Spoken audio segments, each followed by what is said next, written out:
quite care that the colony is in disarray. We didn't come to Arcadia to get bogged down in pointless warfare. We came to spread freedom and liberate resources for profit. But this pesky Earth Directorate agent is mucking things up.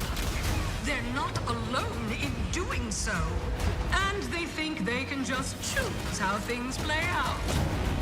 They could stop us from stealing the Protectorate's brainwashing technology, which we need to improve our market share. What if this stranger aligned with the Order and that world computer of theirs? That could be the key to closing the rifts that threaten the colonies. So, you see why this menace must be wiped from the face of existence. Or, better yet, brought to our side through the power of capitalism.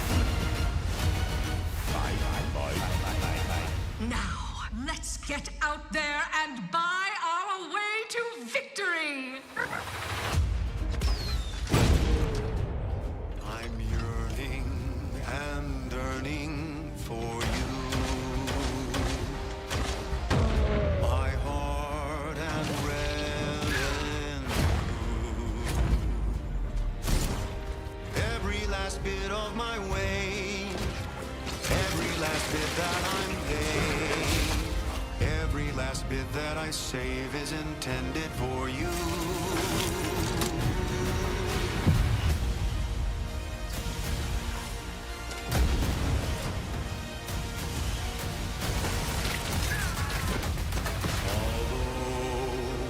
The cost may be high. One day, I know you'll be mine. Someday, perhaps I'll own two. For now, I'll take one that's brand new. 'Cause I'm yearning and yearning for you.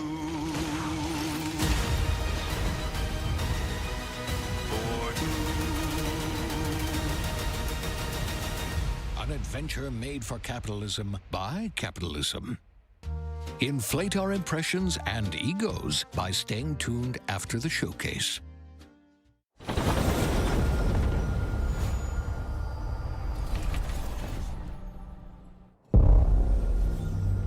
World premiere. Babe, what's wrong? I'm sorry. I've just been so depressed lately. You know, it would fix everything. Humanzapron.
Yeah, humans are barely sentient. Scientists have done studies, and their brains are like half the size of ours.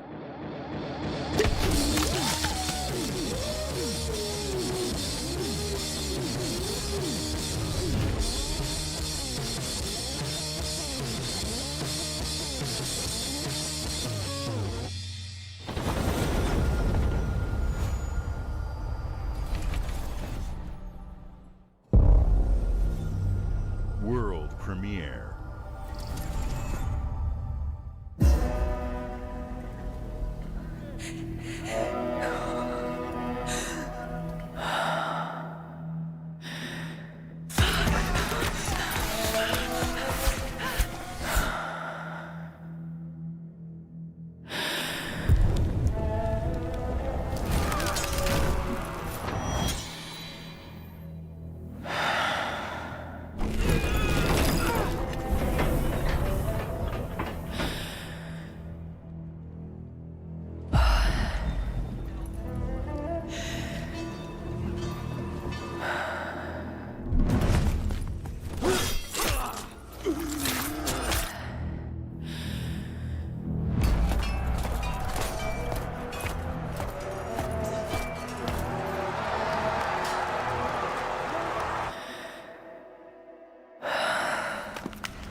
At Xbox, we strive to put the player first.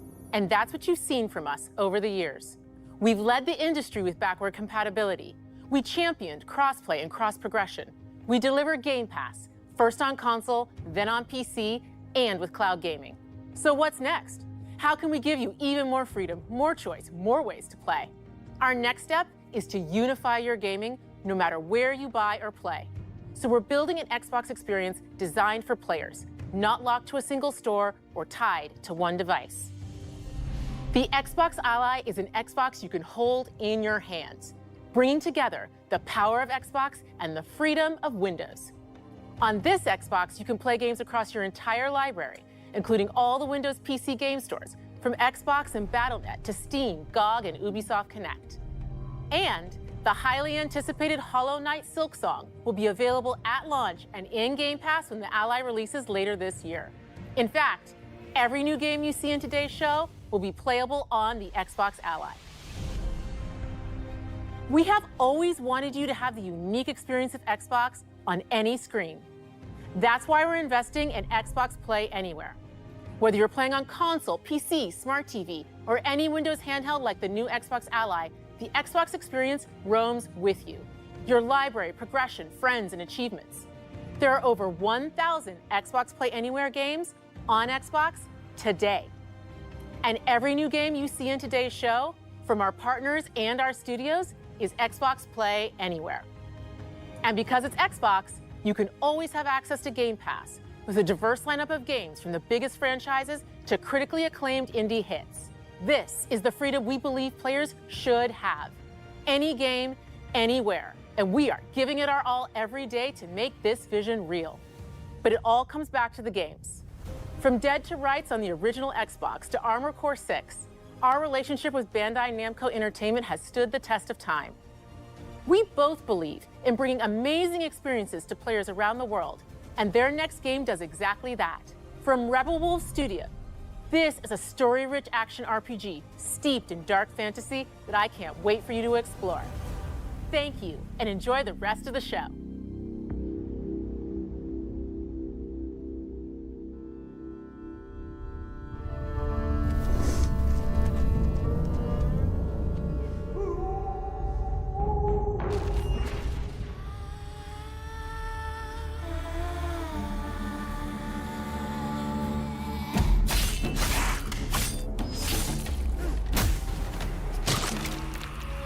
Monsters have always been here,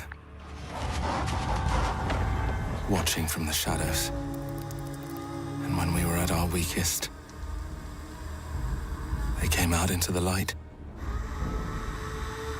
We feared for our lives, but we should have feared for our souls instead. The vampires didn't come to kill us. No, they came to rule. To turn us into mindless, docile cattle. Not me, though. They tried to change me into one of them. But I became something else instead.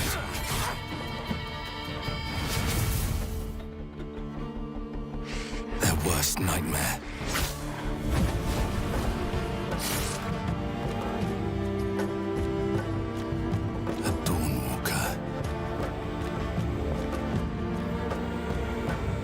Trapped between the two worlds. Fighting to even the score. Fighting to understand the evil behind it all. He is out there, watching, seeping into you, growing.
Watch your back, Yakumo. You're a wanted criminal now. I'll kill the Dark Dragon myself. It's my mission. My duty as a Raven Ninja.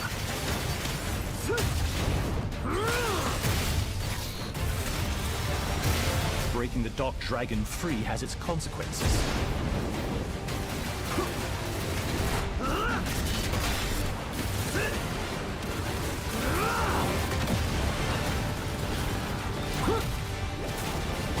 This is it. Sayori. Ryu, there's something I need your help with.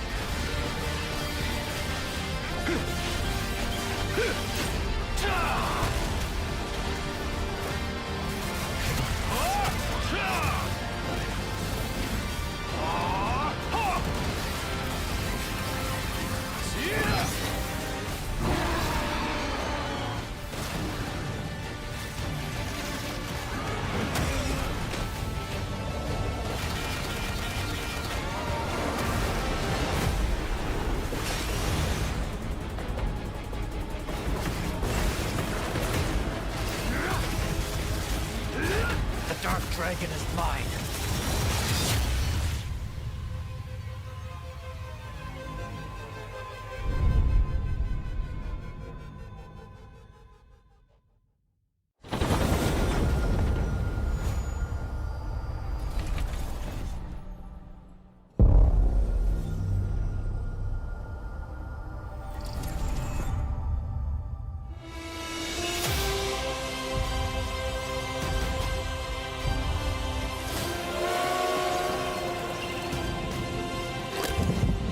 Here we go. Good luck, Indy. What are you doing, Jones? Are you crazy?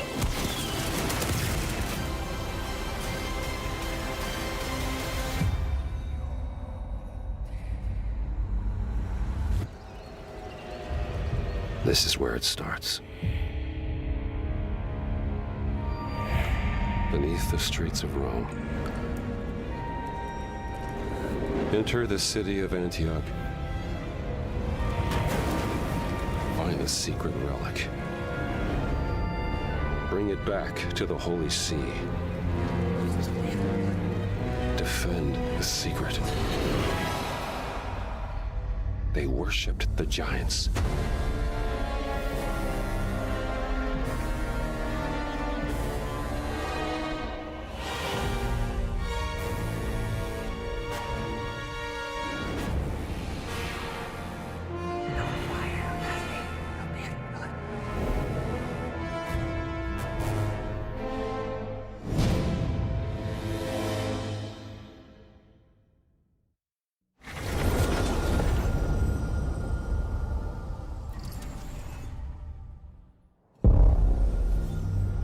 World premiere.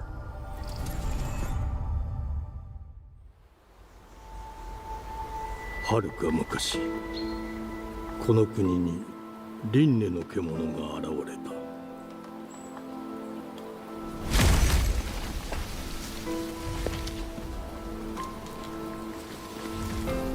輪廻の獣は汚れを吐き、あらゆる生物を蝕んだ。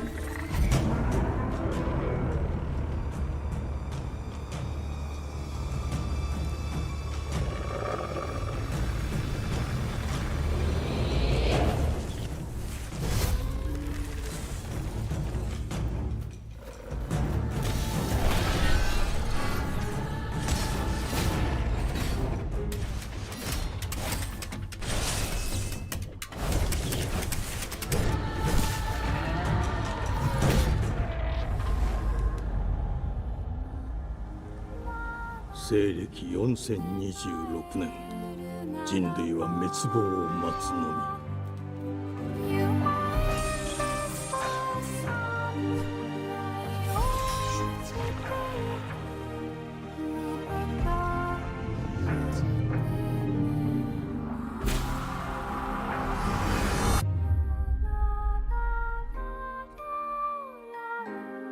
封じ子エマ、お前こそが輪廻の獣を滅ぼす刃となる。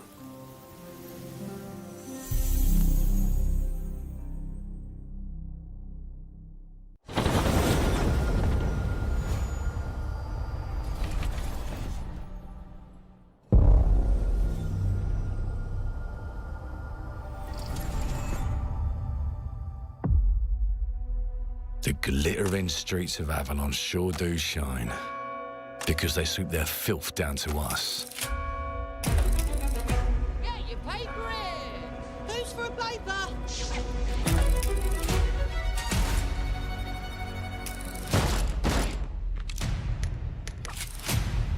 Here's to playing in the mud.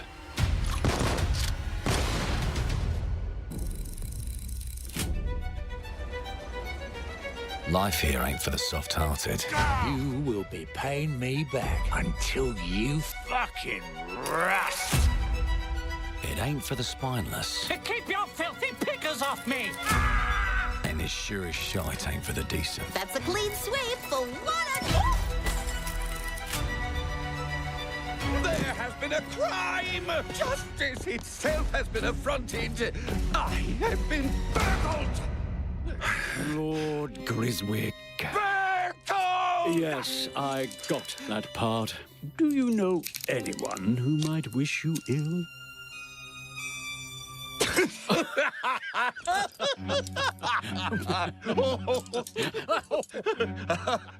We can't arrest and question everyone. Let's see if we can narrow the suspects down a bit. They were, Trust your instincts, sir. tall, Yes, sir. built rather slim, well, muscular. Mm-hmm. Was very quick, agile. Go on. With a mustache. No, larger. I see. Quite fashionable. That's the fiend who robbed me. They got my good side this time. Breaking in is the easy part. Your brandy, sir. Getting away with it is the real trick. These candlesticks ain't gold. Worthless and dull, just like you. Nah, I have a customer. How can I help you? I'd rather talk to you, Errol. Sounds like I'll get a better deal. You talk to me first, and him never. Got it? Uncle's a bit touchy, ain't he, Errol? Touchy? I say I'm touchy! There. Anything else you'd care to say to Errol? Brains. If I hadn't seen it with my own eyes, I wouldn't have believed it. Round here, it's all sharp edges, empty pockets, and blood on the cobbles. Goodbye, Silas. No, no! I'll hurt you, you fucking meatsack! I'll leave you with a pissing bed of peaches! You'd either got a gang at your back, or a knife in it. We're family here. Family takes care of its own. Can't put a price on that, can you? Them's in charge. They don't keep order. They keep power. Take this thing into the crucible and melt it. They just want us beaten, broken, and too scared to fight back. I don't want to kill him. That's why it pays to be clever and well-armed.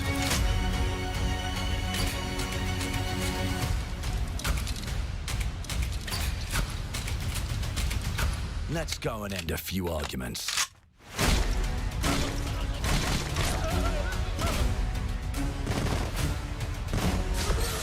Don't get cocky. They've got a weapon far worse.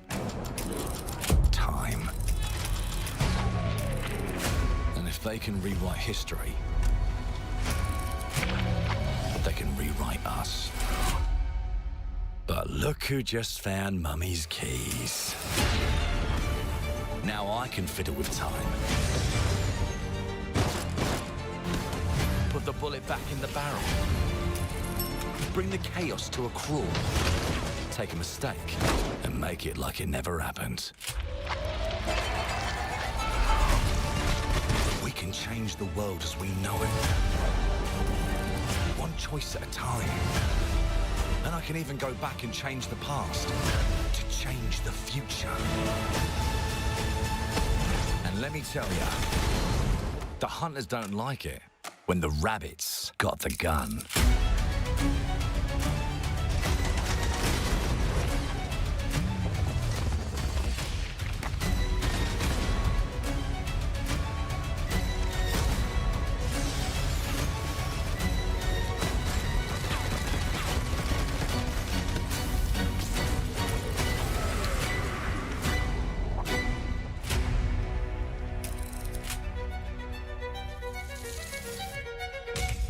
Now let me alone and piss off!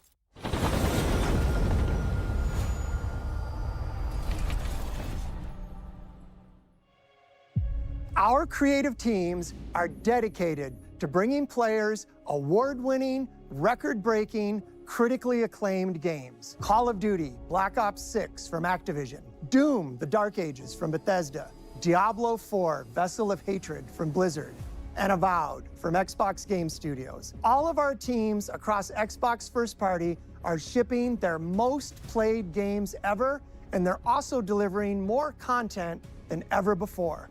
From original single-player experiences to vast online worlds, our teams are empowered to build the games they've always dreamed of.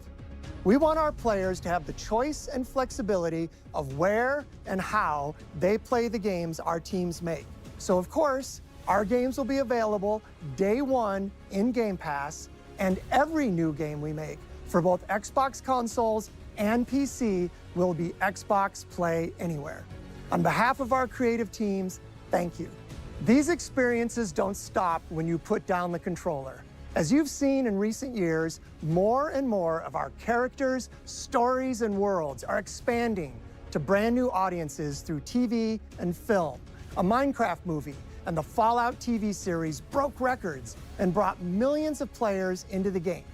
We have more projects in the works as gaming continues to influence film and television like never before. When it comes to growing new franchises, Obsidian is having a year like no other. From launching a blockbuster new game like Avowed to the upcoming release of The Outer Worlds 2 this October. Obsidian is always delivering great games, and they have a third game launching this year. You'll get to go deeper on it in our Direct, but until then, let's take a look.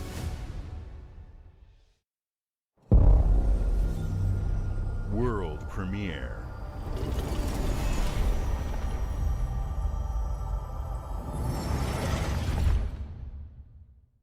I told you, you can't run from me, you foul beast!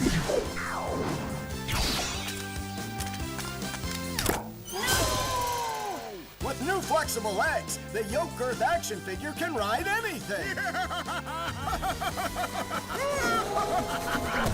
Breaking news. There's been an explosion at Brook Hollow Park. Chaos descended on a ceremony commemorating the 2-year anniversary of when 4 teenagers were miniaturized against their will and left to fight for their survival in the backyard of a deranged scientist. Formerly evil company Ominent Practical Technologies was set to dedicate a statue of the 4 teenagers, fast food science robot Burgle, and Dr. Tully when an explosion erupted.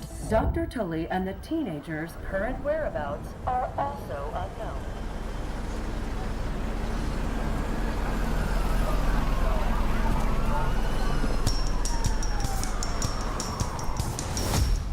You gotta keep them separated.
The predecessor, ND3500, reached.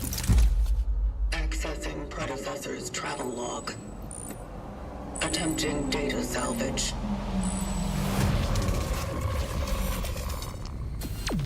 I have encountered an unprecedented orphan. It was in a state of suppressed recomposition. The behavior pattern of the orphans populating the area is highly unusual.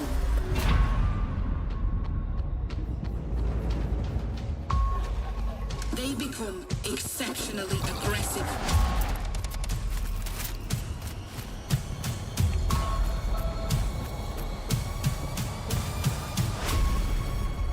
It is highly recommended to proceed with caution.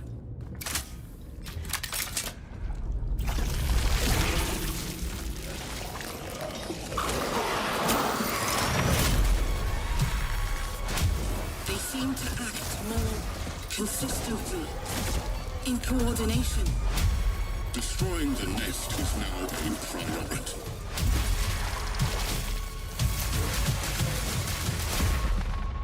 Such is our calling. Such is our calling.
World premiere.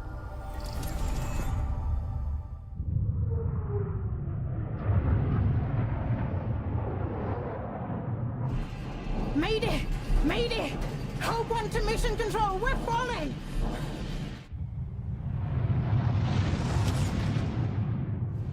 Thomas, the ship's breaking apart! There's no time! Evacuate! Now! Thomas, come in! Ariane, you sacrificed everything for a new world, to save mankind.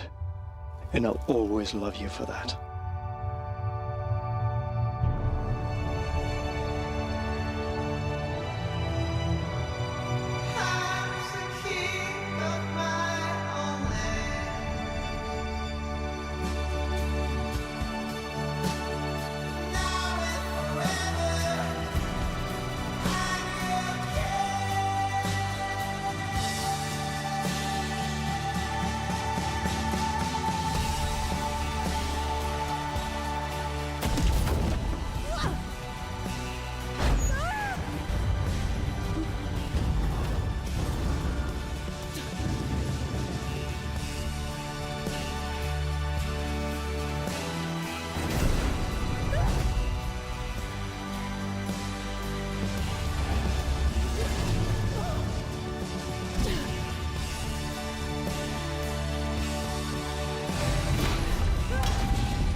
Thomas, wherever you are, I'll find you.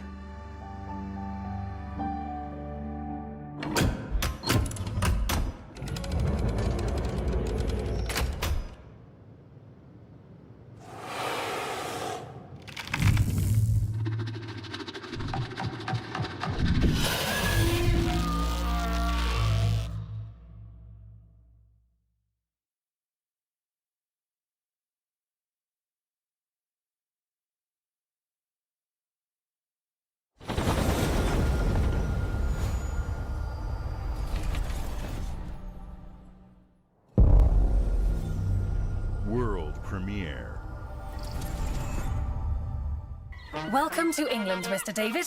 I know this must be a shock, having never met your real father, but he left you this hotel in his will. It's been in your family for generations, much like the caretaker. He's a little eccentric. You'll see. Let me welcome you to the Grand,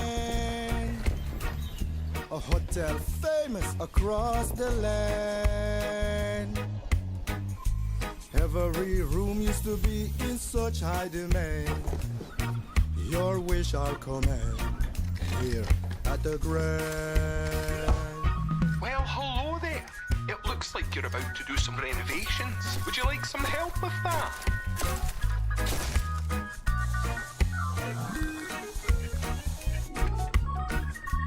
So, my father was renovating the hotel when he disappeared?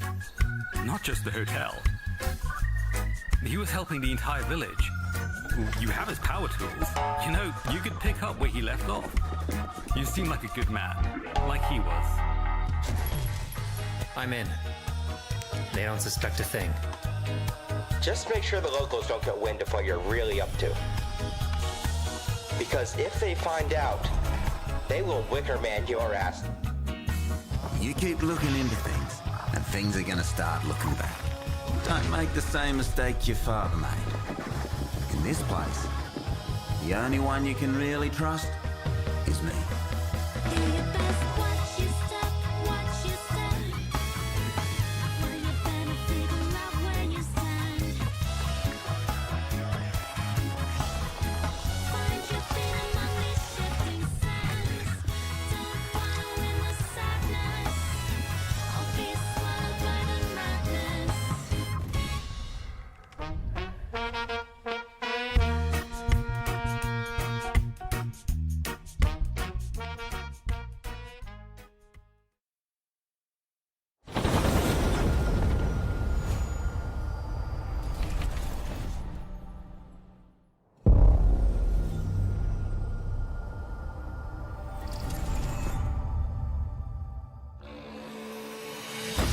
There are as many gods in the world as there are stars in the heavens.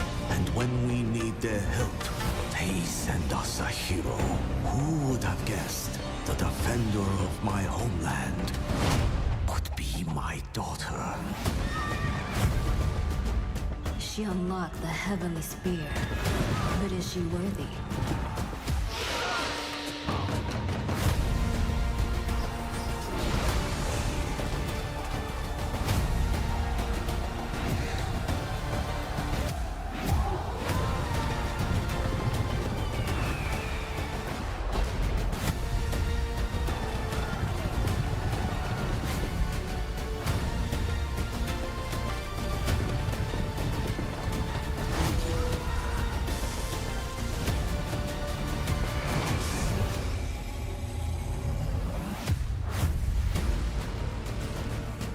You can't rule if the heavenly spear is mine.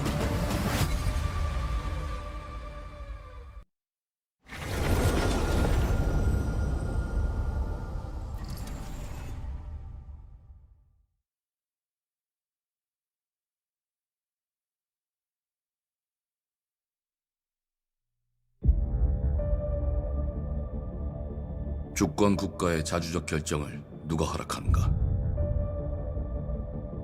만약 이 결정이 패권 국가의 특정 정치 집단의 이익을 저해한다면 당신의 특정 행동이 대중의 의사결정에 영향을 미칠 수 있으며 반대로 누군가는 당신의 의사결정에 영향을 주려 한다는 것을 인지할 때 자신만의 온전한 입장을 세울 수 있지 않을까? 당신의 입장은 온전한 본인의 판단인가? 그렇게 믿고 있거나 믿고 싶을 뿐.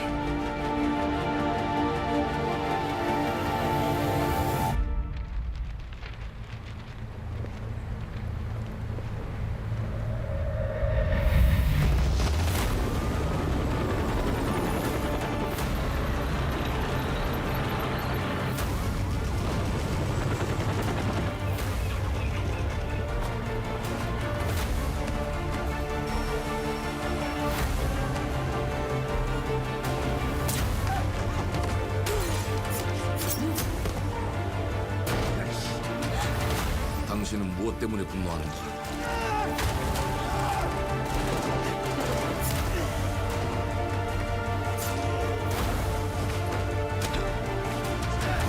당신의 분노는 스스로 결정한 것인가?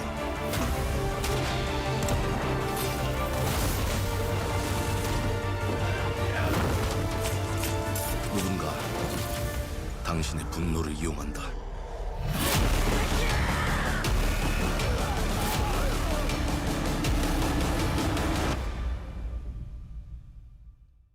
지정태. 지정태!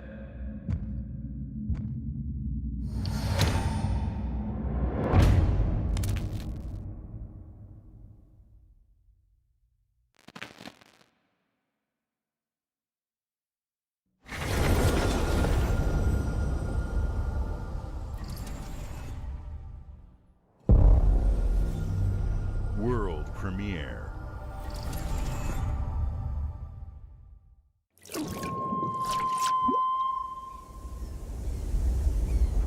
E ora olaiem loite fativi. Novo. Ilo? Te kemaite mana. Muite onanite waeora. Dia. Novo tua libemo iwa lotaname. Ona otalima di efema. Teonami.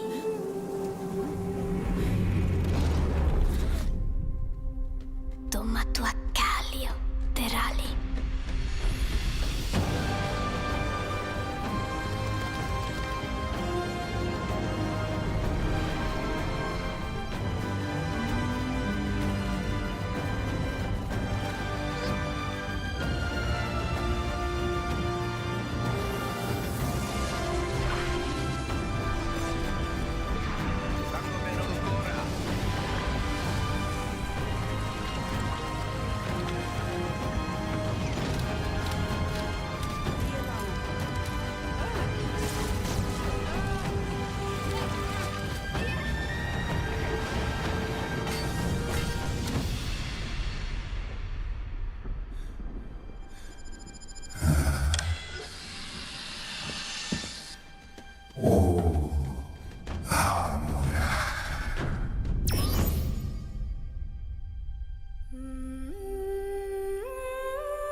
Well, hello there.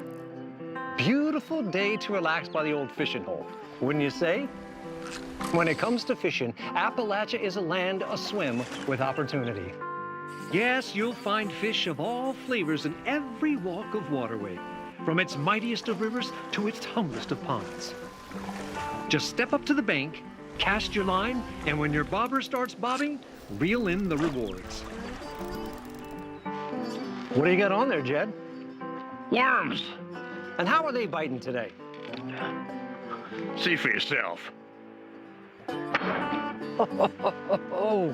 Bagging the big fish starts with finding the right tools for the job. There are as many unique combinations of rods, reels, bobbers, and baits as there are fish in the sea. And when you've caught your fill, pop over to the local tackle shop to swap fish tails. Can you smell that? No matter what troubles plague the future wastelands of Appalachia, you can always find comfort in cozy little joys like this. You just gotta know where to look. Vault Life is your ticket to easy living. Design and build your own little slice of paradise. A place to show off all the bits and bobs you collect in your travels. Got a green thumb? Plant your own peaceful vegetable garden. And nothing warms the heart like a neighborhood cookout. Ah, community makes a wasteland a waste home. Join today, and tomorrow you'll be kicking back and sharing a meal with friends in beautiful Appalachia.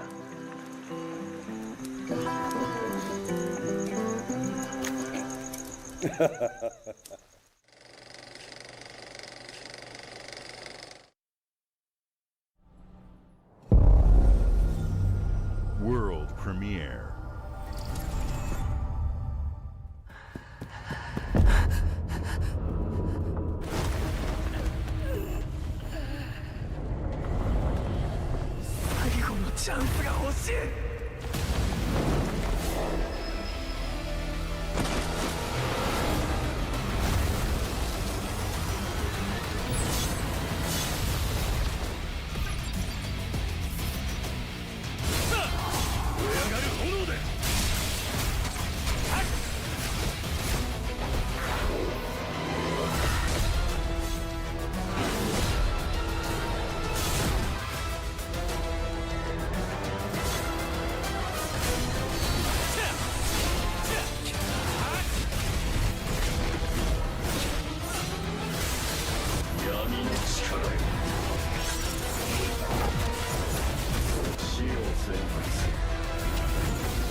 World premiere.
Hey, what's up everyone? It's Tony Hawk Pro Skater. I just want to say thanks to everyone for all the love and support we've seen since we announced Tony Hawk's Pro Skater 3 and 4 a few months ago. These games have changed my life, but more than that, I've seen them help spread a love and appreciation for skating all over the world, and that means everything to me and the team.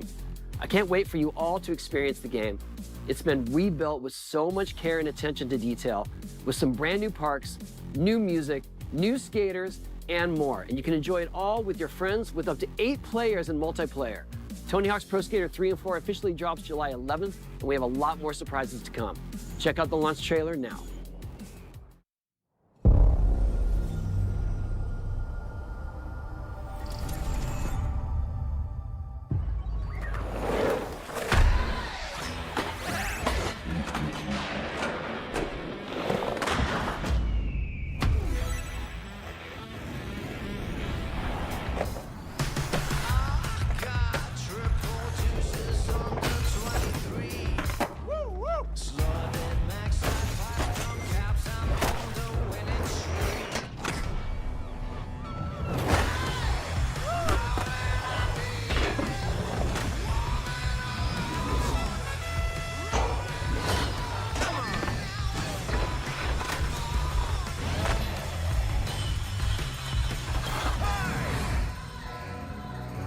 That's it, mate.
World premiere.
Who decided to show up?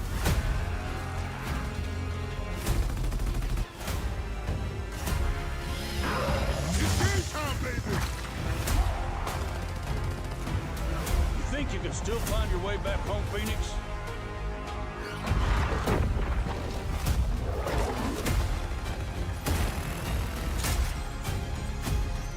Looks like they upgraded. Nausea, baby! Let's do this.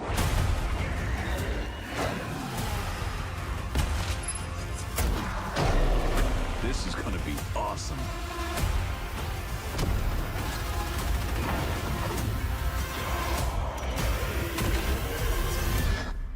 Form up!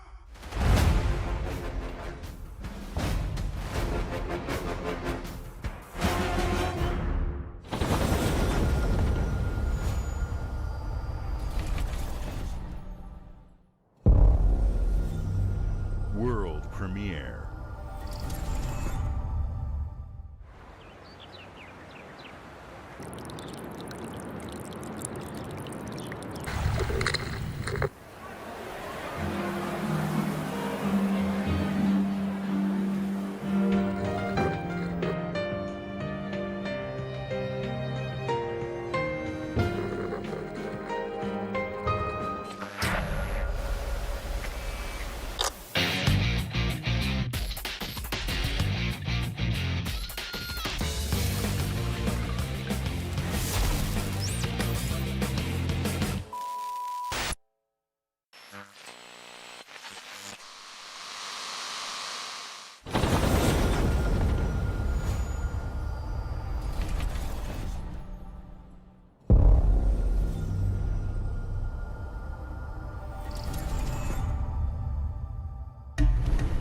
The Smugglers League is always there.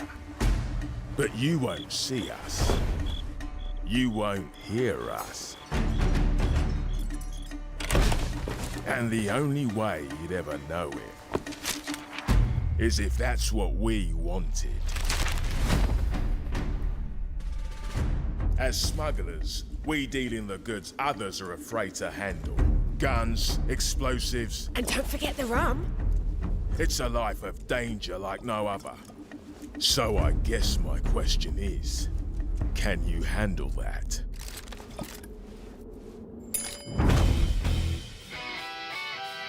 Getting your hands on gold is one thing, but you should know that this is what we're really after. The bigger the boom, the better. Smugglers need to be adaptable. It's more than moving under moonlight and shadows. You should be ready to take advantage of others' misfortune. Stealing, of course, is always an option. Just do whatever it takes to get the job done. You are pirates, after all. Welcome, my friends, to the Smugglers League.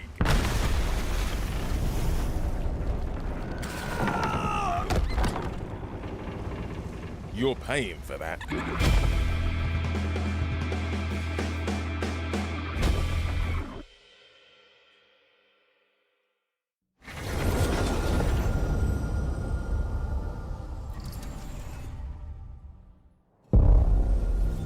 World premiere. Hope you're not in a hurry because northbound is backed up all the way to 18th Street. And the southbound ain't looking much better. So you might This is ridiculous. Please, come on. Are you one of them? You're here, but if you're at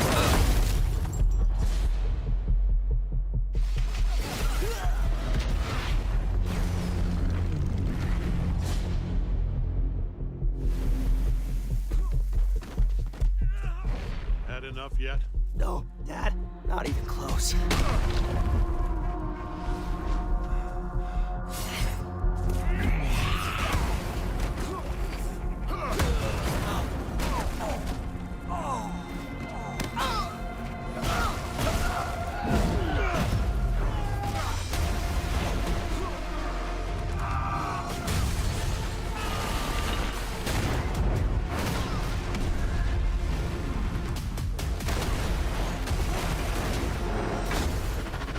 I hoped you'd understand why I had to do this.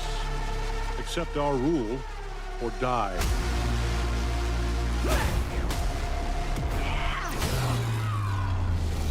I'd like to propose a third option.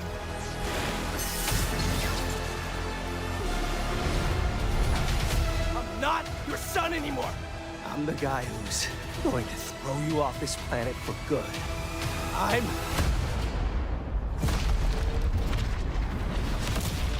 trusted you!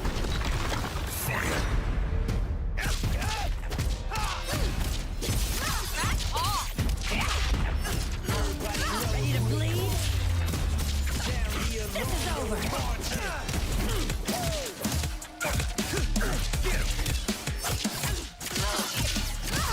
All right, coming through. Let's do this! Gotcha! Going up. Come here. Need a hand? Might want to look up. I'm up! See how you like this? It's an army! I am ending you. I see it all now.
objections. Know your place, little lamb. There's no one to save you now. You will answer for what you've done! Our flames are our own, and they burn as one! Come to me, Ifrit!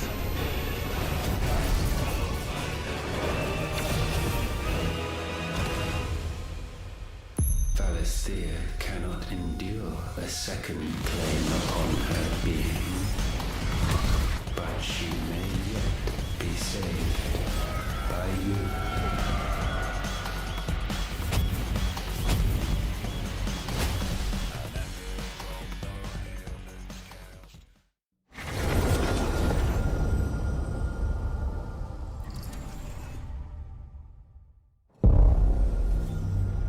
World premiere.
Games like Psychonauts 2 showed how Double Fine excels at creating unique and innovative experiences, and Keeper is no exception. Looking ahead, next year marks 25 years of Xbox. It's a big milestone for the platform and franchises that you helped build and make popular. We couldn't have done this without everyone who's been with us on this journey. As we think about bringing a new generation of players to these iconic franchises, I'm excited to share that players will get to celebrate 25 years of Xbox with a new Fable, the next Forza, Gears of War E-Day, and the return of a classic that's been with us since the beginning. Today, you've seen an incredible range of games from creators across the globe. Creators like In Exile, reaching for new heights with Clockwork Revolution. Sluggerfly, making Team Meat's modern classic platformer into 3D. Square Enix, bringing more of the critically acclaimed Final Fantasy franchise to our players. And Team Ninja, returning to the beloved series they debuted on Xbox. You've also seen the next Xbox hardware release, our Xbox Ally handheld, which lets you bring your Xbox experience and your library with you anywhere. I hope you enjoyed the breadth and depth of the games, updates, and experiences that are coming to Xbox from our partners and our own creative teams. We're seeing more players on our platform and in our games than ever, thanks to all of you. We're proud of the creativity that Obsidian is delivering this year. Immediately after Showcase, our Direct begins, where you'll go inside the studio for an extended look at The Outer Worlds 2 and Grounded 2. Thanks for joining us today. But before we get into the direct, we have a final world premiere. Enjoy.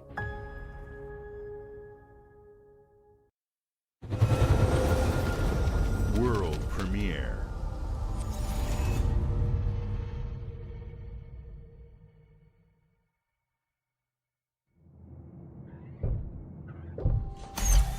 Welcome to the Guild. We have been expecting you. Please, follow me. You already know us as a global tech leader. Our software, our systems, combined with our skilled team, is designed to save lives. Your years of service have shown you the importance of our work. Here, you'll witness the global scope of that mission in action. Let me introduce you to our esteemed visionary.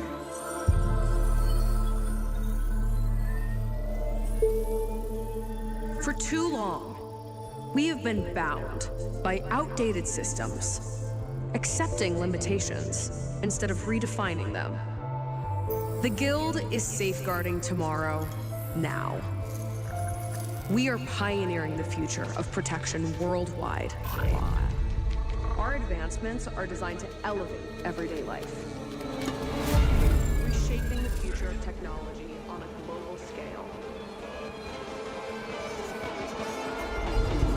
I'm Emma Kagan, CEO of the Guild.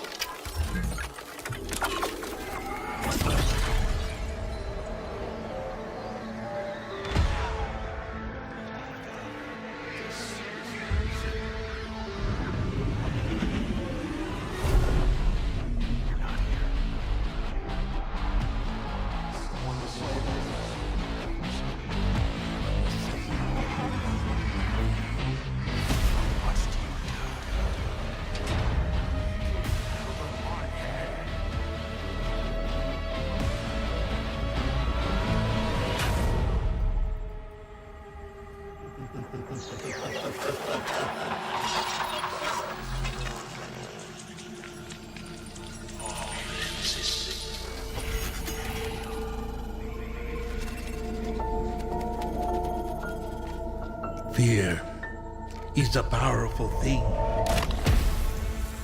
David Mason. Menendez.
Welcome to Obsidian Entertainment.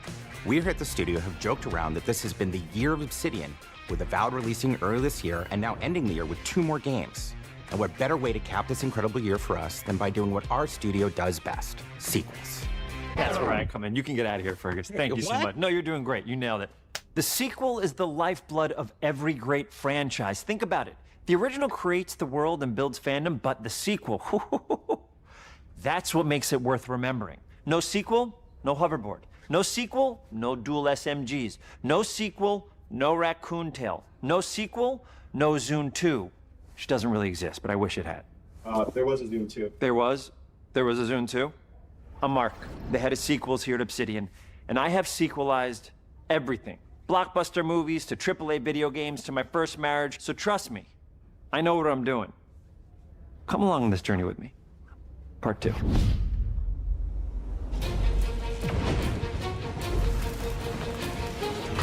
Let the killing commence.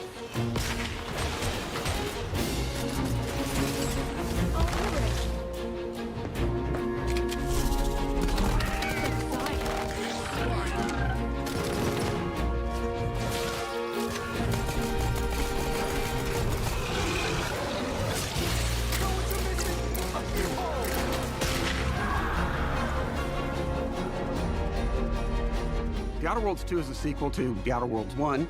It's a continuation of the themes of robber barons in space and how people are controlled by the stories they're told by the people who have power over them. This time we're able to go a lot deeper because we have more time and money, which is a great thing, and we're able to make it a much more true Obsidian reactive RPG than we were the first time around. So we're going deeper and more complex with everything for this sequel. Deeper story, lore, RPG interactions, reactivity, all the things we've been known for as a company. It's really a complete realization of everything people want from an Obsidian game. Surprisingly, this is the first time in over 25 years that I've had the chance to do a full sequel for a world that I helped co-create. It's really just a fantastic opportunity to explore and expand the universe in interesting ways, and to go even further with the themes of how people are affected by living in a dystopian corporate reality. You can shoot your way through it, you can talk your way through it, you can sneak your way through it.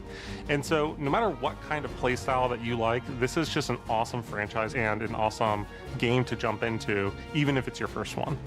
The first Outer Worlds was a great base to start from, as it has all the elements of a great Obsidian RPG. Interesting characters, deep worlds, important choices. In the Outer Worlds 2, not only did we want to double down on those elements, but we wanted to give players even more of it.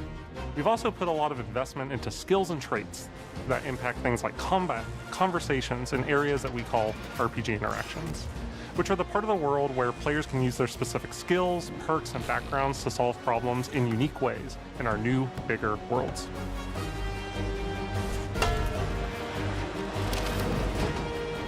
I love a deep RPG experience, and building out that RPG crunchiness for our players was at the forefront of what we set out to create. We prioritize those deeper RPG options with different character builds and combos so players can express their role-playing power fantasies. We also have different equipment options for different playstyles and different companions with different abilities.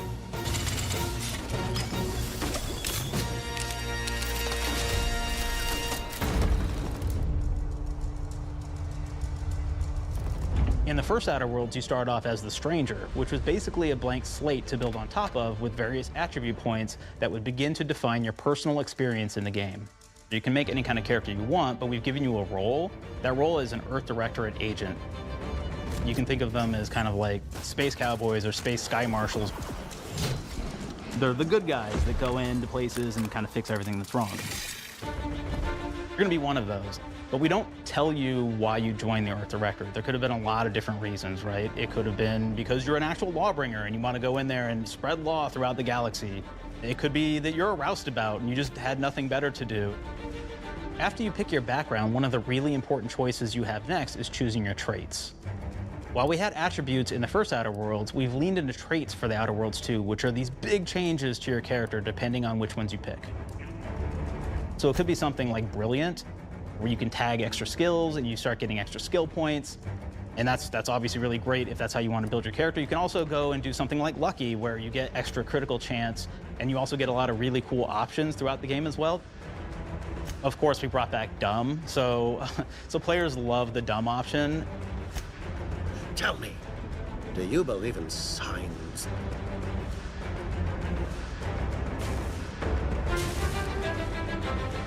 Not quite what I meant, but I like your contempt for boundaries.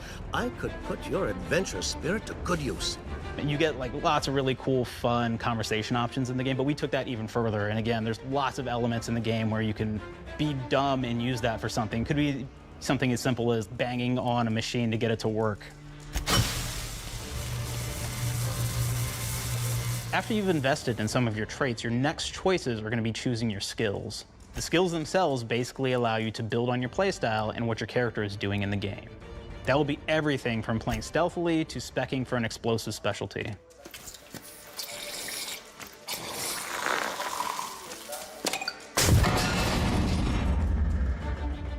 throughout your entire journey, your character continues to change with the different choices you make. In the Outer Worlds 1, actually had more skills than we have, so we condensed them down to really the core and essence of what we really wanted there. But we made each point that you put into a skill much more impactful. So instead of getting small percentage changes, we actually did much larger changes per point that you put into each skill. And again, all these things, because of how they're checked inside the world itself, can matter quite a bit. You know, just even having one additional skill point in something can open up a lot more options in the world itself. If anybody's played Fallout New Vegas, they'll be very familiar with like the perk system. We basically borrowed that, but went even grander. We actually have more perks than Fallout New Vegas did. But here's the cool thing, right? We check and use perks for literally everything, right? So you can do everything from, hey, I want to make a stealthy build that steals stuff and is really good at that. Okay, great. Well, you can take maybe the pickpocketing perk. So that's not available to everybody, but if you select that, now you can actually go around and steal things out of people's pockets.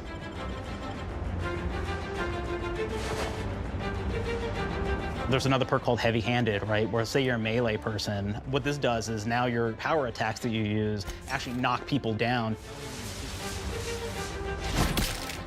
Oh man, I really like the serial killer perk.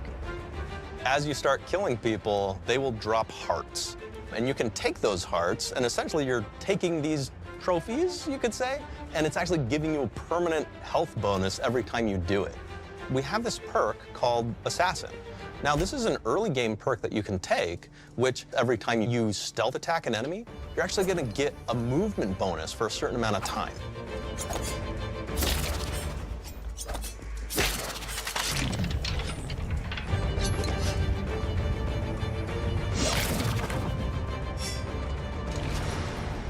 Flaws were a system that everybody loved from the first game, but we wanted to make it more personal to the player. We wanted it to really reflect how you were playing the game and give you a bonus that you actually wanted to really engage with. With the flaw system returning, we knew we needed to go bigger, better, and more real than ever before. So we turned to the team. I told them, no bad ideas. Give me what you got. Okay, we need more flaws. We need them to be real. I want to put them in the game, so give me something. Inspiration. What's wrong with you? Oh, I have bad knees. You got bad knees? They hurt when you walk a lot? Yes. When you walk too much, they hurt? No cartilage. Sounds boring. Makes you sound like a boring person, but it's in the game. I know it. It's a good flaw. What about you? I like to take small things sometimes. So you're stealing? No, I'm taking. When do you give them back? I don't. Claire. Claire, you shouldn't be stealing. What are you doing? You shouldn't be stealing, Claire. Tiny crimes. Tiny crimes? Do you hear the second part, though? It's a crime. Well, You're stealing. Claire, that's wrong. You can't steal things, okay? But it's an amazing flaw, and I'm putting it in the game. But you're a bad person. And are you the one that took my stapler? do you need it? Yeah. Give it back. Okay. Please. You, what do we got? Flaw. I like to stare at the sun. How long did you stare at the sun? Just lunch break. An hour? Oh, I only get 30. You guys get an hour? I get an hour. Oh. Makes me feel energized. How many fingers am I holding up? 3? No. Anything else? We'll put it in the game. We'll put it in the game because I feel bad for you. Anything else? One of my favorite flaws is something called bad knees. It will actually give you the option to take this flaw that'll make it so that you move faster throughout the game. But the problem is, anytime you stand up, your knees are going to make a loud popping noise that makes it so that, well, everyone around you is going to hear you. There's one called Kleptomaniac. This is really interesting because what it does is when you steal something, you can actually sell it for more bits than normal. And like that sounds really great. The drawback is sometimes when you're looking at things in the world that are owned by somebody else, you'll automatically steal them. So you have to be very careful about how you use them. One of our more wacky perks is the Sun Gazer Flaw, and it just gives everyone cataracts while playing their game. So everything becomes like light shafts and blooms and hazes, and makes the game pretty unplayable if you happen to choose that perk. If you happen to be the type of player that habitually reloads your weapons like I do, well, you'll be offered the flaw of over-prepared. Now, you'll get larger magazine sizes on all of your weapons, but if you ever fully empty your magazine, you're gonna take a debuff for a while.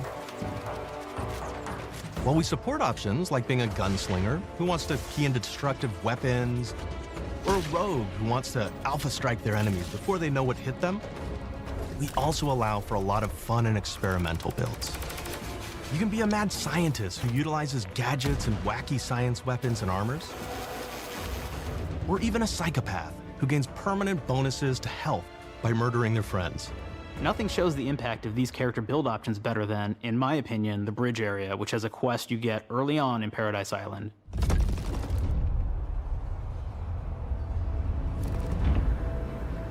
Not only do you kind of encounter this very early, and it's a very core one to the story, but it really expresses our philosophy of allowing the player to solve problems in a bunch of ways. So you may solve it by, speech options. You may talk to them and maybe have to go do a quest for them and really kind of prove that you're a friend of the Protectorate to get by. I may have need of your help, stranger, if you are ready to seize an opportunity to show fealty to the Protectorate. You could go guns blazing and you could just take everyone out inside the POI, lower the bridge itself, and kind of get across.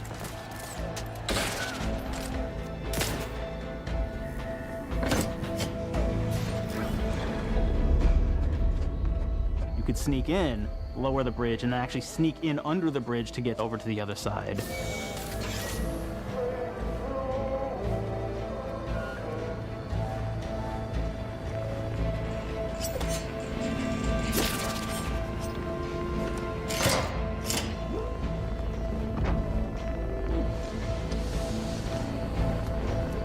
You can bypass the bridge entirely if you found like certain gadgets, like the shield gadget that protects you from poison gas as you go across, or the double jump boots, which kind of allow you to jump across the chasm and get across that way. There's even a really kind of messed up way, right? Which is players can actually sacrifice one of their companions. Their companion who they've just found is part of. We're no different than the Vrees if we start tossing our own to the rats. I sure as law ain't gonna follow someone who can't see the wrong in it. I must admit I'm surprised we could come to an understanding. But I thank you for your loyalty, stranger. As promised, you shall have clearance to cross this bridge. It's such a fun quest, but again, it really showcases that we want you to be able to solve this in whatever way you want to. When you build your character your way, we're there for you. We really want you to have the experience that you want to have out of this.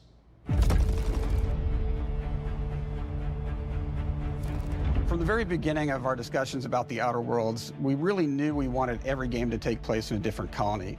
This lets us expand on all aspects of the universe. Every colony can be its own thing with its own flavor, and we can center them around anything we want, any ideas or setting we're interested in. Arcadia is an isolated colony with abundant resources, and it's run by an authoritarian faction called the Protectorate. Their dictatorship is thematically based around the question of how much freedom people will give up for security and luxury. For Protectorate subjects, unfortunately, that answer is everything. The Protectorate is also incredibly wealthy because it was founded by the inventor of the skip drives, which are the Outer World's faster-than-light engines. But those skip drives are starting to cause rifts in space-time, which are cutting off all the other colonies on Earth from being able to trade with each other. The Order of the Ascendant is an offshoot of the Order of Scientific Inquiry from the original game, and like them are a science-based religion with the same goal of solving the universal equation, which will allow them to predict and alter the future to the benefit of all mankind. They used to be part of the Protectorate, but they split off to focus on solving the equation for the good of everyone, not as a way to simply control the masses. The player's been sent to Arcadia as an Earth Directorate agent to find out how the skip drives are causing the rifts and what can be done to stop them. Each of the factions have their own solutions to the rift problem and their own goals. The Protectorate wants to close them to protect their legacy as the inventor of the drives and their wealth. The Order wants to close them not only for the good of everyone, but also because they're complicating the math they're using to solve the universal equation. And Antes just wants to be able to open and close them at will to control all the trade routes between the colonies. In addition to expanding the themes and lore of the Outer Worlds, we're also expanding the humor, so each faction has its own flavor of absurdity. Anti's Choice is a merger between Anti-Cleo and Spacer's Choice from the original game, and there are corporate representatives in the Outer Worlds too. They've invaded Arcadia to liberate their resources for all of humanity, at a profit, of course. One of my favorite things from Fallout New Vegas is the radio system. It was just iconic for me, and I wanted to make sure that the Outer Worlds 2 had that. So we actually built out 3 different radio stations, one for each of the major factions. You also have a ton of music. Each station might have, like, I think 20 tracks of unique music that we've made for it. It's a lot of stuff. But the really cool part about this entire thing is that we actually put a lot of reactivity into the radio. So it will respond to the things that are going on around the world that you've been interacting with. So if you go into a location, let's say you solve a problem for the Protectorate folks, if you listen to the Protectorate radio station, they're going to be cheering you on as a hero. Wonderful news, everyone. The Zeranium gas leaks at the Automech repair facility, strongly believed to be caused by Auntie's Choice malefactors, have been corrected. Some hotshot for hire just managed to fix the electrum leak in their repair facility. Now, I'm not saying we caused it in the first place, but we sure like the idea of all those broken auto mechanicals and all the excessive gasping and choking involved. The factions and companions are great examples of how we're going deeper and more complex this time around. They're integrated into the game's storyline much more than we did on the first Outer Worlds, and like with everything else in the game, they have a lot more reactivity. There are 6 companions in the Outer Worlds too. As usual, each has their own quest lines, but this time they are also connected to a different faction and have character arcs that the player can affect through their choices. Your first companion is Niles. He's another Earth Directorate agent like you, and he's looking for your help to decide whether he wants to become an even better agent or to turn his back on the Earth Directorate completely. There's also a somewhat cute Automech support drone that is basically Niles' helper. Her name is Val. Marisol's part of the Order of the Ascendant, and she's an aging but still deadly assassin. That's right, she's a deadly mathematician who may or may not have some unfinished business to attend to with the player's help. There's also a cultist named Azza, who is part of a sub-faction that worships the rifts, and in her case, violence in general. You can choose to either turn her away from overt violence or support her chaotic and dangerous tendencies. Now, at one time, Auntie's Choice had a program to graft soldiers with animal parts to make them more formidable. Unfortunately, it didn't quite work, and most of them are now dead. There's a combat medic who survived, however, named Inez, and she wants the player to help her fix her graft, among other things. Finally, there's Tristan. He's a Protectorate Arbiter who is judge, jury, and executioner all rolled into one heavily armored package. It is your choice to either help him judge wrongdoers or show him what true justice looks like. We definitely have reactivity in the game based on how you've been treating your companions. I won't reveal the end of the game, but let's say if you have not been treating them well, you will find out at the end of the game what that means. Companions are a very, very important part of merchandising, because that's the real beauty of the sequel. We're talking merch, baby. It is the lifeblood. It is what fuels us. Do you want to see some of my ideas? Hop, hop. Check this out. Gen Alpha loves body pillows, especially ones that look like human beings for some reason, right? Who needs a significant other when you could have a knife-wielding space psycho up in your sheets, huh? What do they do with them when they get them, huh? Maybe a little napping, maybe a little snuggling, maybe a little nut.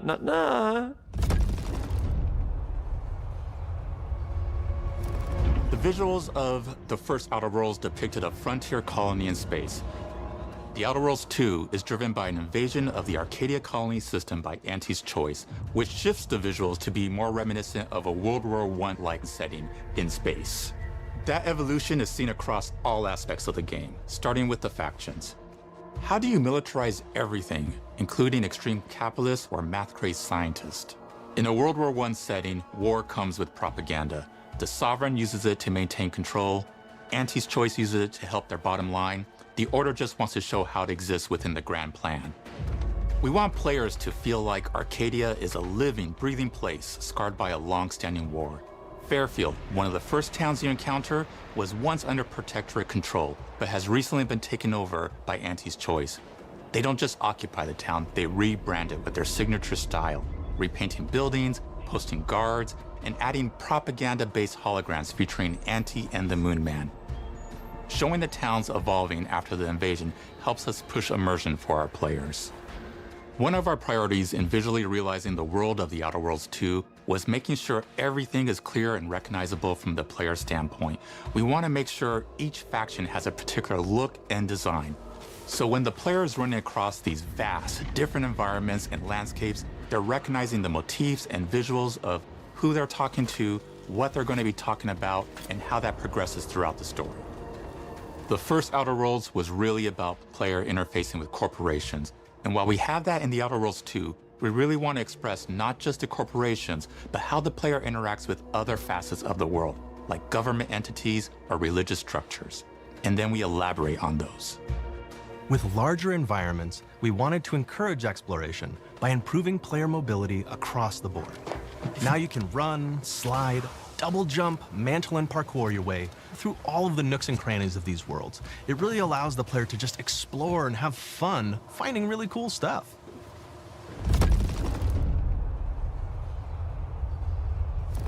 We've aimed to make everything in the Outer Worlds 2 better from top to bottom. The RPG elements were the start, but that's touched our story, our art, and especially our gameplay. A good sequel is true to the original. That's first and foremost, right? Like, we all want to add in a bunch of things as you're making a sequel, right? We want to make it bigger and better in every way. That's what we were trying to do here.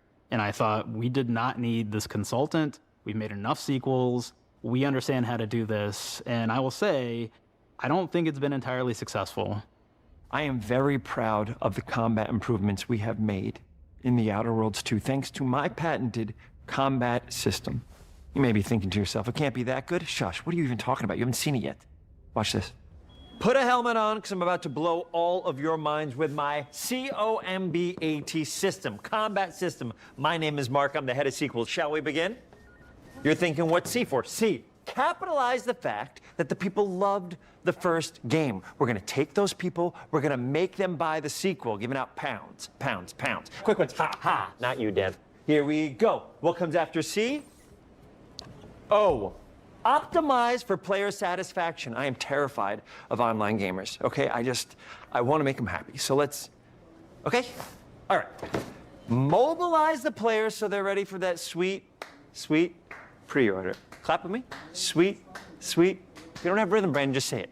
Sweet, sweet pre-order. Everybody has a different rhythm, and it's blowing mine. And here we go. B, burglarize. What is this? It's basically just finding new ways to loot dead bodies. You know what I mean? Right, Otis? Okay, well, it's a big part of the game. A, you gotta agonize about how many people are gonna be angry that we have just put so much combat into this thing and almost no romance at all. We should look at ourselves. What is wrong with us? Huh? We can't have one love story in this? How many people have been in love? Raise your hands. Raise your hand if you're in love. Okay, are you lying? I have a wife. Put your hand down. T, trois. In French, that means two, sequel. I think that means 3. Okay, you're getting ahead of yourself. Come on, Claire. We're on 2. And how do we end it? Anything is possible. And we've established that we're the best there is, and there's no sequel better than us. And if I could just say one more thing, thank you very much. I know I've kind of changed the world of video games today. For the Outer Worlds 2, we wanted to improve gunplay in every way. We focused on improving the feel of each weapon, the way a weapon snaps into ADS, the way recoil feels when firing, and how impactful our sound effects really sell the weapon's fantasy, to things like how a unique reload animation can add a lot of character to each weapon. We've increased the variety of weapons by including new weapon types, but also through a host of fun and unique weaponry. We have things like the Bourse Blaster that fires out tumors that can explode like grenades, or can even be eaten by the player for additional health. We have a weapon called Rookie's Reward that will actually level up the more you use it throughout the game. And every time it levels up, it's got fun fanfare where it's like shooting out confetti and it's got a fun little setup. We have a really fun weapon called the Pop-Up Gun. It fires out ad drones that will distract your enemies with corporate ads, slogans, and jingles. While your enemies are distracted, you can focus fire on them or explode these drones for additional damage. New to the Outer Worlds 2 are throwables. So you can use frag grenades to flush out enemies, smoke grenades to camouflage and escape, distraction devices to bait enemies into a stealth attack,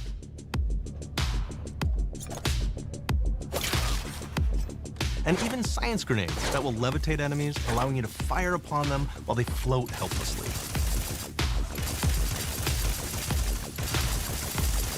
And of course, science weapons are back.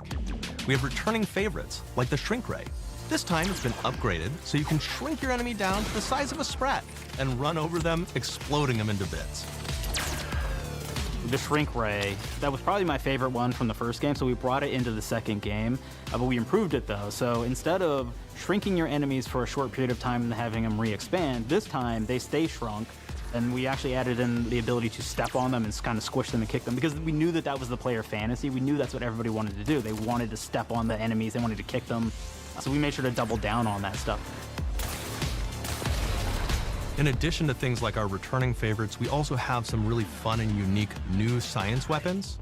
One of them is called the Armageddon. This one's really cool because it actually shoots out these masses that are like these little arms that will stick to people or cover or all kinds of different things, and they will continue to just hit them until they get destroyed. And we have another one that's just super cool called the Spectrum Dance Saber.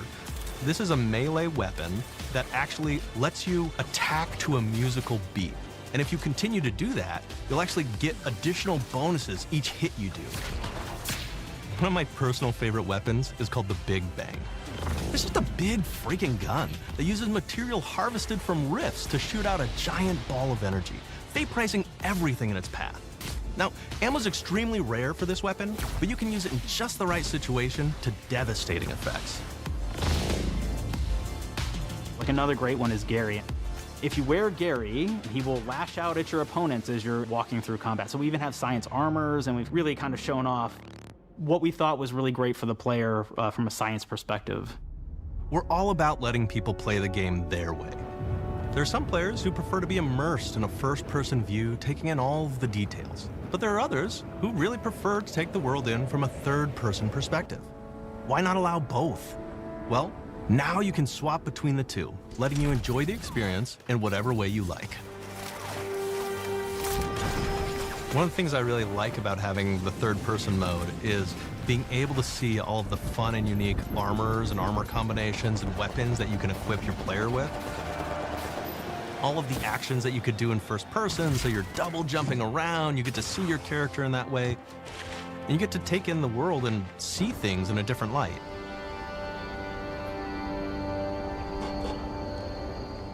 The Outer Worlds 2 is really the biggest game we've ever made. Bigger choices, more reactivity, more weapons, more things to find in each of the worlds the players can visit. The team has done incredible work bringing the Outer Worlds 2 to life, and we can't wait for you to play it. Even though we've always been a multi-project studio, this is going to be the first time we've ever released 3 games in 1 year. It feels amazing to do. We're so excited for more people to be playing our games. It is truly an exciting time here at Obsidian. We're exploring worlds big and small while expanding on franchises that we've created, and we have no plans to slow down. We hope you all continue to come along with us as we do what we do best, make your worlds your way.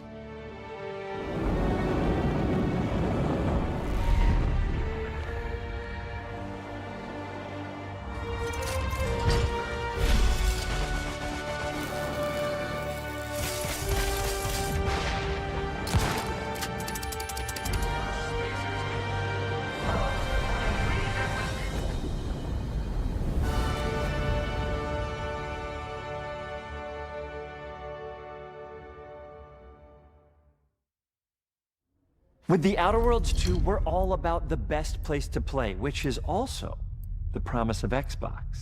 You can play the Outer Worlds 2 on this Xbox, but it may be hard to play it when you're staring at all these beautiful holes. Let's cut that. You can play the Outer Worlds 2 on this Xbox. Oh yeah, now that's Microsoft. Or you can take a phone call on this Xbox, then play the Outer Worlds 2 right after. Excuse me, I'm getting a call. Hello? What am I doing? I'm playing the Outer Worlds. Hello? Yeah, this is Mark. I didn't know I had jury duty today. You could play the Outer Worlds 2 on this Xbox, but it takes 2 people to lug around safely. We're gonna go up to my apartment, okay? And this is an Xbox you actually wear that also plays the Outer Worlds 2. What do you think, Claire? This is amazing. Are you playing? I think so. Fantastic. So now this is actually not an Xbox, so you cannot play the Outer Worlds 2 on it. Can't play anything on this. I guess Bread. You ever play Bread where you take it out of one slot, put it in the other? I don't have friends. If you pre-order the premium edition now, you'll get early access, which is like a prequel to the sequel, or is launch the sequel to the pre-order, or like, why are any of us alive at any time? It doesn't matter. Either way, my job here is done. It's time for the Grounded 2 portion of the Direct, which is sort of like the sequel to the Outer Worlds 2 portion of the Direct, which I absolutely just hit a home run with. You know, it's really nice to see my influence go on to other games. Take it away, team.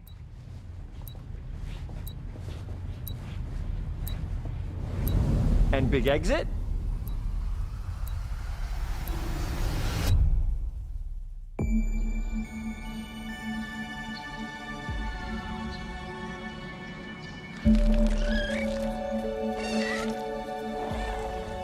We're so proud of Grounded. What started as a small passion project to make a quirky game where you're shrunk down to the size of an ant, trying to survive in a backyard, grew into something way bigger than we ever imagined. Over 25 million of you jumped in, explored, built, crafted, and fought off giant bugs together. Y'all helped make the entire experience very special to us. The team's been cooking up a ton for Grounded 2, and we're so excited to talk about it. I had to grease some palms to steal a bit of time from the direct to give you a deeper look. There were so many possibilities and ideas that didn't make it into the first game, so with the sequel, we have the chance to dream bigger. To achieve those dreams, we partnered with the amazing folks at Eidos Montreal. Together, we're taking Grounded from the backyard to an even larger world, the Brook Hollow Community Park. When we started working on Grounded 2, we knew that we wanted to make a bigger world. Fortunately for us, Eidos Montreal became our main partner on developing Grounded 2. They have a lot of similarities to the sorts of things that are important to us at Obsidian. They tend to make very narratively strong games. They make games with really deep characters and great character progression. They make games with great gameplay. Everyone at Eidos Montreal is thrilled and honored to be working with Obsidian Entertainment. Our two studios share a lot of DNA. The same things that are important to Obsidian Entertainment are important to us. Choice and consequences, player communities, and doing justice to great IPs and great franchises. The fact that we're the first partners that they're working with to make a sequel to their franchise feels like we're an important part of their history. The events of Grounded 2 take place 2 years after the first game. The same 4 teenagers are returning. So there's Max, Hoops, Willow, and Pete. They're a couple years older, which means they've gone through a bit more high school, a bit more mature. It's 1992. The world's a little bit different, but we're still in that fun, nostalgic era of the early 1990s. In Grounded 2, we're moving the action out of the backyard and into the Brook Hollow Community Park. Not only is it bigger, it allows us to tell a lot more stories and expand the world of Grounded by exploring what the community of Brook Hollow has been up to and what they've been through. The park overall is about 3 times the size of the backyard, and our initial starting area is actually the same size as the entire backyard from the first Grounded. The reason we wanted to move into a park wasn't just to create a bigger world, but was to give us the opportunity to explore the community of Brook Hollow and what secrets have they been hiding. What we love and what we're excited about in terms of the park is the opportunity to create environments and landmarks that are mundane at normal size, but are colossal wonders when you're the size of an ant. Everything from a giant trash can to a community picnic table or a snack bar. All of these areas come to life in a brand new way. Part of the fun in Grounded 2 is that the park was evacuated really quickly right before our teens were shrunk. And that means that the park has been sort of turned upside down and is in a topsy-turvy state. And that leads to really fun environmental storytelling, but it also leads into the creation of amazing biomes for our characters to explore. One of my favorite examples of this is the ice cream cart. In all of the commotion, the ice cream vendor's cart has been knocked over and its contents have spilled out into the ground. And what this means for our young adventurers is that they'll be able to explore this frozen cave of interesting challenges and colorful Lovecraftian horror. We have one anthill that's actually somebody decided to bury a bunch of toxic stuff in the park. And so there's all these toxic chemicals under the ground. The environment looks very cool and very spooky with all of these sort of chemical pools. And of course, nothing can live down there except for one type of insect, the cockroach. We are oftentimes reinventing environments, and in future updates, you're gonna see a ton of new stuff. You do a lot of fighting against insects of all shapes and sizes, We didn't just want it to look better, we also knew we wanted to add a new layer of strategy. The changes that we've made aren't limited to tuning animations or adjusting attack or defense numbers or making characters or insects move faster or slower. But we did all that too, but there's also an entire sort of rock, paper, scissors strategy involving light attacks, heavy attacks, and blocking. We've also added dashing as a new way to both get out of danger quickly or jump in for a quick attack. And almost all the insects in the game will have these abilities now too. Sort of like a chess match, but one that's super frenetic, looks super cool, and is ultimately just a ton of fun. We're leaning into clear play styles for tanky warriors, low defense, high damage rogues, effect-wielding mages, and ranged hunters. In the first Grounded, we have mutations, and there were weapons and armors that favored different playstyles. In Grounded 2, not only will there be passive mutations, but there will also be active mutations. And a lot of those mutations support these archetypes. My favorite way to play pretty much any game is chasing after those game-breaking builds. And that's why I'm so excited for what we're doing with archetypes in Grounded 2. I'm all in on the rogue. Now, you can even dual-wield daggers. I've been dialing in this glass cannon build that stacks ambush, assassin, and cardio fan mutations with the wolfbane daggers and the wolf spider armor. It lets me open up combat with massive backstab damage that also inflicts venom. Then, I can use the extra stamina to reposition and try to dodge, rinse, and repeat. It's high risk, high reward, and absolute chaos in all the best way. I'm looking forward to seeing what wild combos the community comes up with and what they inevitably break once they get their hands on the archetype system. It's going to be awesome watching it evolve with player feedback and watching us try to keep up with all of your game-breaking builds. One of the great things about Grounded is the variety of players it attracts, from builders to crafters and everything in between. If you've ever watched me on Casually Grounded livestream, you'd know that I'm neither. I am a murderer of insects. Personally, I prefer the term harvester. I love going out, hitting things, and bringing the materials like insect body parts back to my friends to use. This way, we keep progressing and playing together. We're also trying to make sure that armor and equipment are easily understood by the player, especially when they're playing co-op with their friends. It was really, really important for us to deliver on all of that for the bigger space and experience, because that was the only way we could truly support the feature the community has been asking for since the very first Grounded release. Mounts. Our mounts, we call them buggies, have an entire suite of moves and have their own special abilities and attacks. We really wanted the buggies to be an extension of the player in every way possible. And that meant making sure that buggies had unique and valuable abilities across all the core pillars of Grounded. So that doesn't just mean exploration and travel. That has gameplay implications for combat, crafting, and building as well. Just like how we wanted to expand on player playstyles throughout the game, we're going to make sure that every buggy that we add has its own personality. The Red Ant Soldier can enlist up to 2 Red Ant workers to follow you around and help you out. If you get into combat and you don't want to fight while you're saddled on your buggy, you can jump off and they'll fight right alongside you and provide support. The Orb Weaver buggies are a little less useful when it comes to general utility, like building a base or harvesting, but they're awesome when it comes to combat. Sure, their defenses aren't super strong, but they're heavy hitters.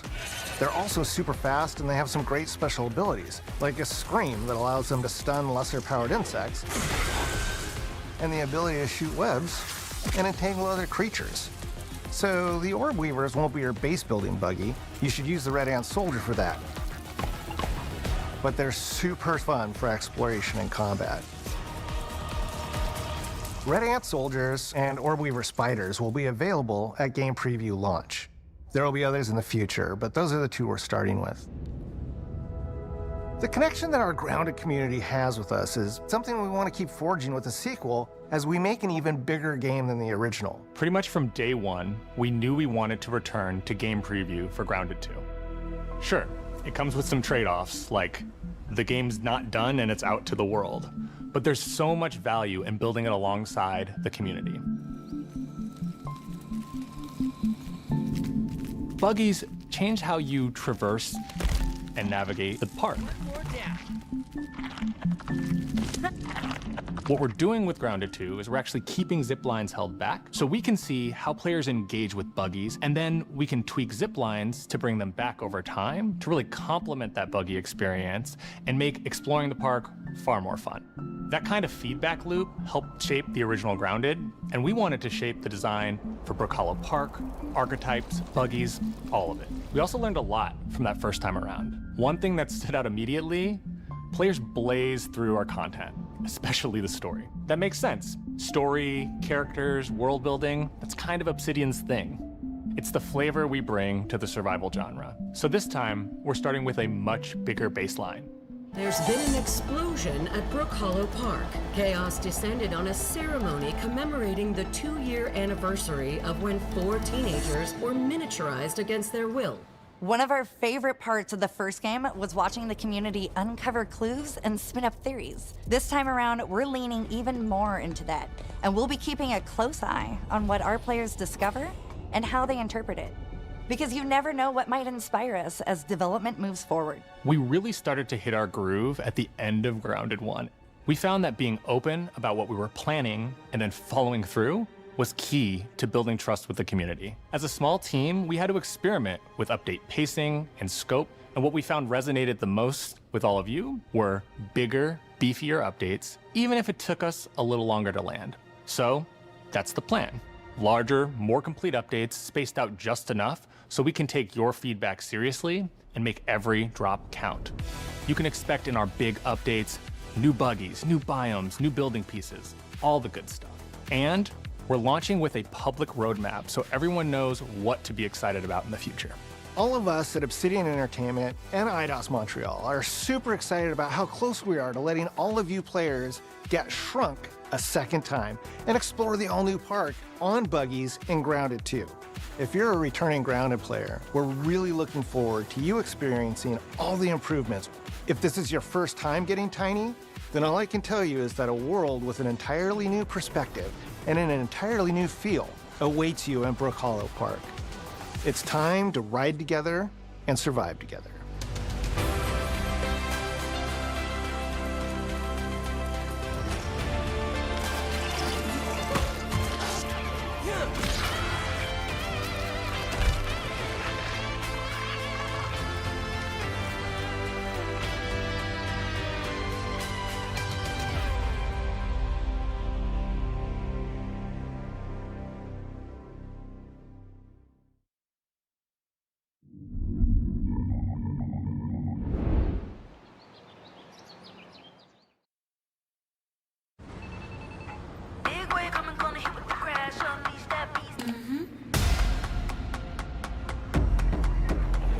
We have been expecting you. This is where it starts. We can change the world as we know it. Can you handle that? Let's do this. I'm in. I'm here to even the odds. Any objections? Here's to playing in the mud. And when we need their help, they send us a hero. Here we go. Please, follow me.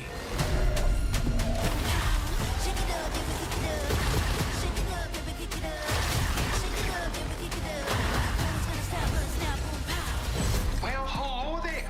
It looks like you're about to do some renovations. Keep your filthy pickers off me! Do you think I care? This is gonna be awesome.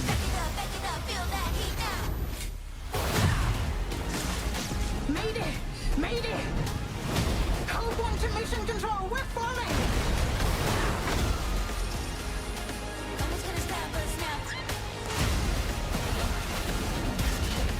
enough yet?